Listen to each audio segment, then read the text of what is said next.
A few years ago, I wondered if I was too busy to spend more time in God's Word. Then I challenged myself to read the entire Bible in a month. I finished it in 19 days. What I discovered totally changed the way I thought about time, Bible reading, and my spiritual growth. Now, before I lose you and you click away, this isn't a video telling you you need to read the Bible in 19 days. That's not the point. The point is what this challenge actually revealed about how much time I actually had and how much of it I was spending on things that didn't truly matter.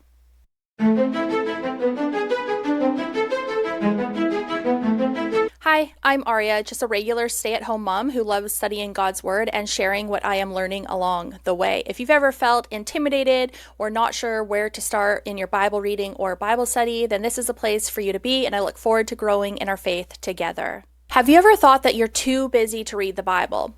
Well, in 2022, I found myself scrolling on Facebook and I came across a mom's Christian group, and I saw several posts and they were all quite similar. It was the moms saying that they are wanting to read their Bible, but they're so busy and that they just don't have the time.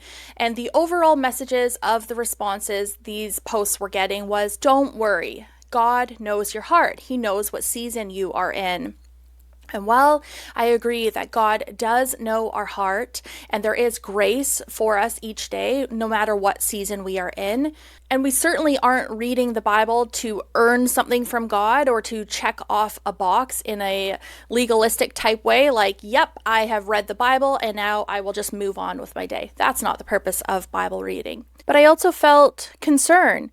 And I had heard others in my own personal life share these same frustrations, and also people were giving the same type of responses. Don't worry, God knows your heart. Something within me began stirring, and I began to wonder, do we really not have enough time? Or is this one of the sneaky lies of the enemy, one of the most effective distractions that we believe? So after hearing this kind of problem a number of times and having these thoughts and wondering these things, I challenged myself to see if time really was the problem.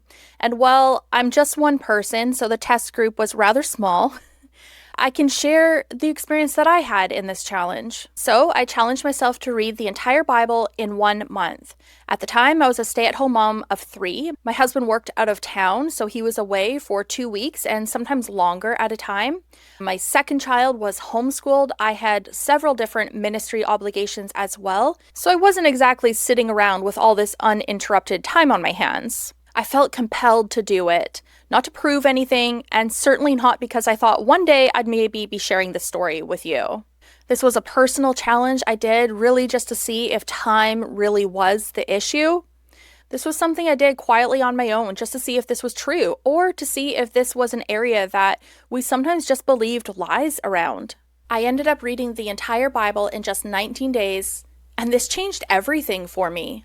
From this point on, I knew it was not a matter of not having enough time, but more of a problem of not knowing how to steward the time that I have, or to use discipline to form habits that are going to help me spiritually in the long run. I ended up reading for hours every day. At this time, I had never utilized the audio Bible, so I was just hours every day reading this physical Bible. Instead of opening Facebook and scrolling, or opening YouTube and watching a video, or watching a show on TV, I just continued to return over and over to this physical Bible, and I was devouring God's Word every single day. This challenge didn't reveal that I had some kind of crazy discipline. It revealed how many bits of time all throughout the day I was actually just giving away to things that didn't truly matter. And I didn't even realize how much of that time I was just giving away. And I think this is something that we all probably struggle with. I know I still find myself day to day wasting time. And so it was convicting, and it was encouraging, and it was challenging. When I began, I wasn't sure that it would be possible to do it in 30 days. I knew that it would be about 40 chapters a day, which is a lot. I never anticipated what would happen from this challenge. The more I read, the more I wanted to read, and I did not want to put my Bible down. At this time, I had already read through the Bible 3 times, so this was my 4th time through. I had no Bible study skills, so my understanding was quite limited, but I did have God's word within me because I was reading it consistently and had already read through the Bible several times. So I was able to piece together things and know details of things somewhat well. Reading the Bible this quickly gave me so much joy and a desire for God's word like never before. Now, I don't think that we should be flying through the Bible at a quick pace like that every time that we read the Bible, but it was really cool to learn that I actually personally had so much more time in my day to put towards God's word. All those times that I would have just scrolled randomly or watched a show here and there throughout the day in between different responsibilities, I was putting towards reading God's word, and it was really eye-opening to see that I was able to complete this, what I thought was maybe an impossible challenge, in a much quicker time frame. It was eye-opening for sure. I don't share this to brag or to be like, I'm so good. I am a depraved sinner in need of God's grace and is only saved because of what Jesus did on the cross. But I share this to let you know how this challenge really just was eye-opening to me and to allow me to see how much time I was putting towards things that didn't truly matter, and how this has truly changed so much for me in my faith. This has created such a hunger for God's word.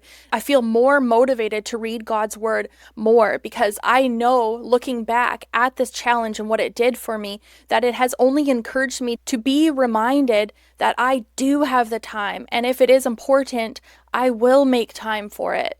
I learned that time in God's word is so important, and it is worth protecting and fighting for. Of course, there is grace. Some days we're going to be able to read more than other days. Some days I will be able to listen to the audio Bible more. Some days I'm going to be able to study for hours, and other days I might only be able to study for 30 minutes. It's not about how much we're doing something. It's about that consistent habit of turning to God, pursuing God through His word, and remembering that His Spirit dwells within us, and by His grace, we are able to pursue Him. We are able to follow Him, and He has given us His word so that we may know Him and know His ways. I have learned that God's word for me as a believer is the most important thing, and that I must make it a priority, and that I cannot make excuses, that I need it to survive, to be strengthened in faith. This challenge created such a hunger for God's word within me, something that has not been quenched.